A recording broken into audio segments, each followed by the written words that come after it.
All right, guys, welcome back. We're going to start with number 16C here.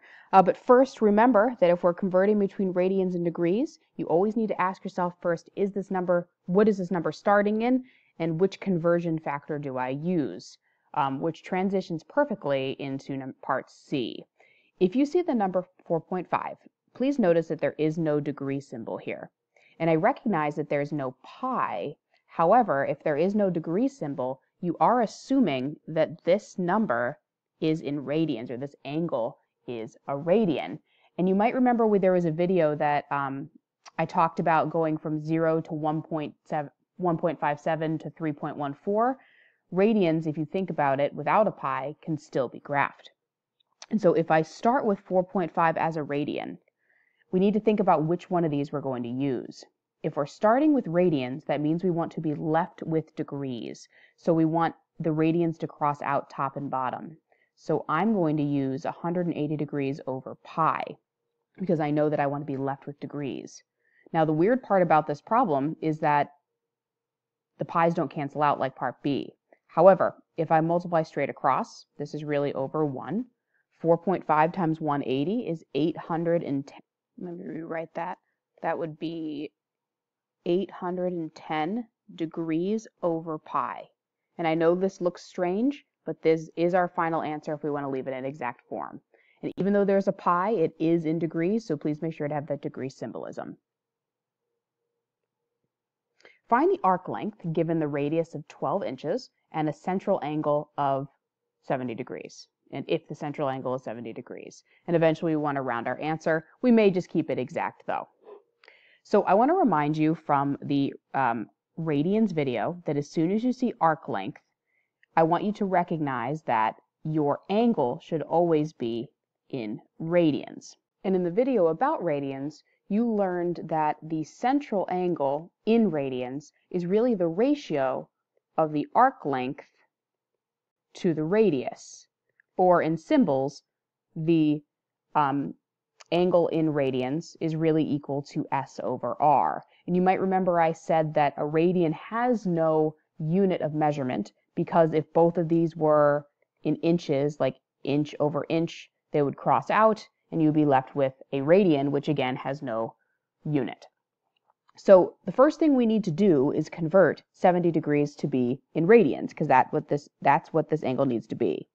So if I did 70 degrees times, well, I want the degrees to cross out. So I want the 180 to be in the denominator and the pi to be in the numerator. The degrees cancel, and we're left with 70 pi over 180. Cross out those zeros, so we'd have 7 pi over 18. So this angle in radians is 7 pi over 18, and that equals what we're trying to find, S, over the radius, which we have 12. Looks like now we have a mini cross multiplication problem. So let's do that, shall we? 18 times S equals 7 pi times 12, which is 18S equals 84 pi. Divide both sides by 18. We would have that the arc length is equal to 84 pi over 18, which if reduced would be 14 pi over 3. And because we're trying to find arc length is a distance, so the distance is in inches. Now the problem did say round to the nearest 3 decimal places. Honestly, I would love it if you kept it exact also, but if you did follow the directions and did round to the nearest 3 decimal places, it would be 14.661 inches. All right, number 18. Sketch the following angles in standard position. Notice that I gave one in degrees, one in radians, and another one in radians that doesn't have a pi, because I want to talk about all 3 ways. If I'm trying to graph negative 310 degrees, remember if you were going counterclockwise or in the positive direction, you'd have 0, 90, 180, 270, 360. But if we're going in the negative direction, or going clockwise, we would have negative 90 here, negative 180, negative 270, and technically this is 0, but if you go all the way around, it also could be negative 360 if you're thinking about coterminal angles.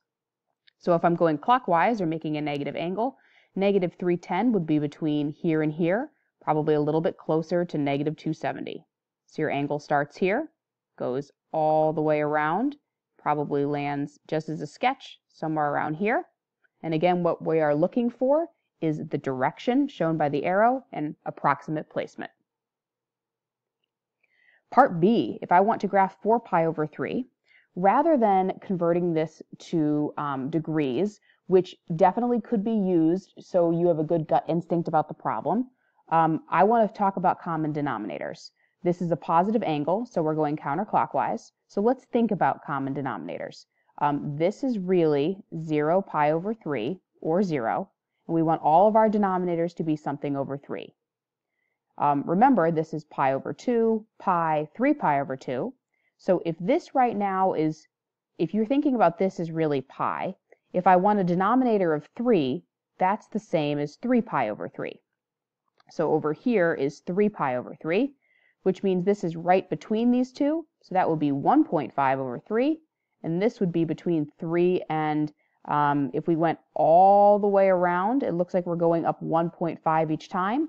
This would be 4.5 pi over 3, and then if you went back again, that would be 6 pi over 3, which makes sense because that reduces to 2 pi. So if I were going to draw this angle, here's my starting position. 4 pi over 3 is going to be very close to this y-axis, and so your angle is going to look like this, going counterclockwise. Make sure you have the direction, make sure you have the arrow showing the direction. Part C, negative 2.3. Again, we are going to end up going clockwise this time, and we have to think about what radians are when they are in decimal form.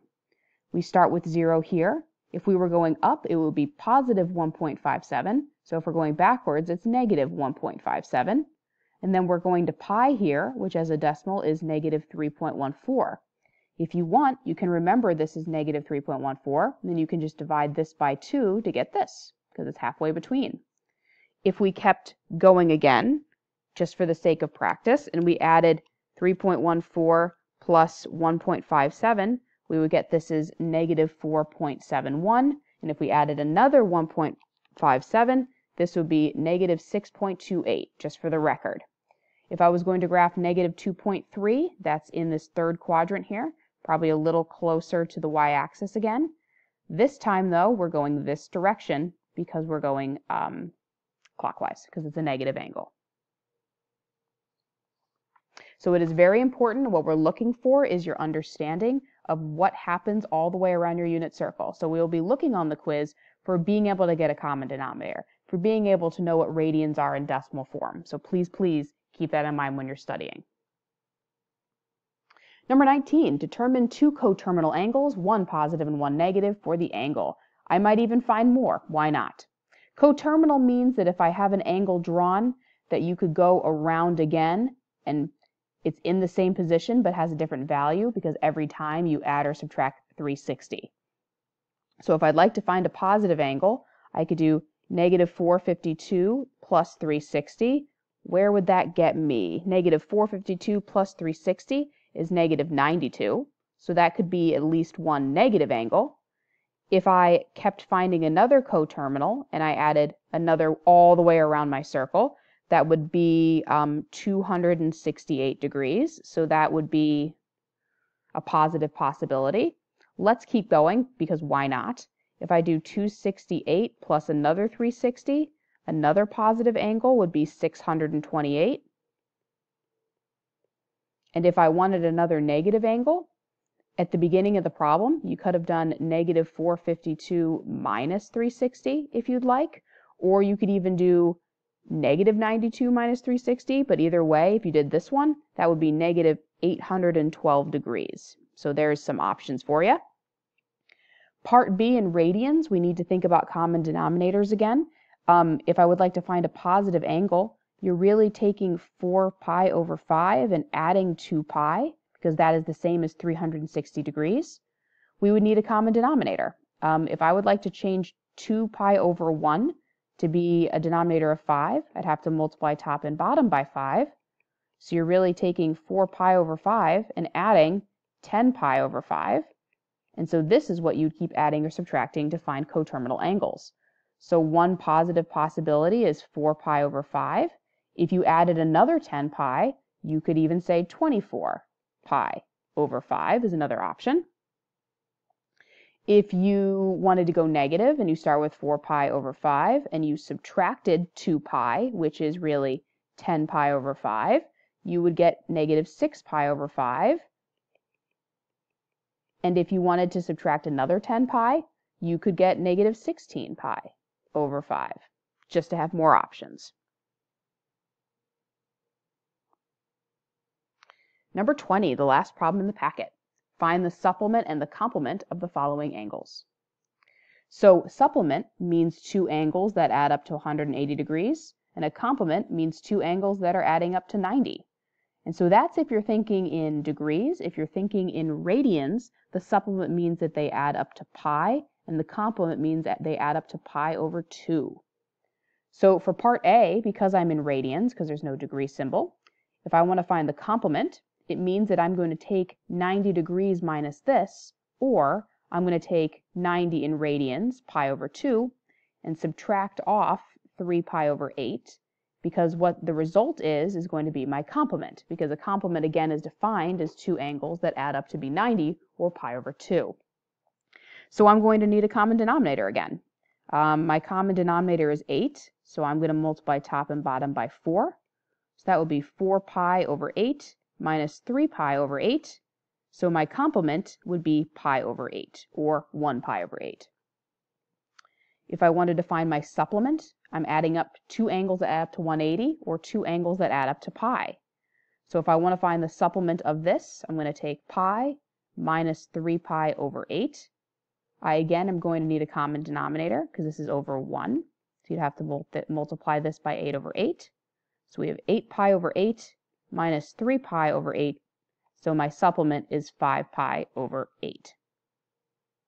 Notice again in the directions, if your angle starts in radians, I do expect you to end in radians. I don't want you to be converting. I want to see if you understand this common denominator and how it relates to the problem. Part B, finding the complement and the supplement of 140 degrees. If I would like to find the complement, remember these two angles should add up to 90. So that means 90 should be my biggest angle. However, if I take 90 degrees and I subtract 140 degrees, I end up with negative 50 degrees, which doesn't make sense. Your complements and supplements should always be positive. So does this angle have a complement in this circumstance? No, it does not. So I'm just going to write does not exist. However, if I find the supplement of 140 degrees, that means two angles that add up to 180. So if I did 180 minus 140, this time I do get a positive angle of 40 degrees. All right, guys, as usual, I hope that these videos have been helpful to you. Feel free to go back and rewatch anything you need. Try the problems again until you feel comfortable with them. Good luck on your test. Thank you.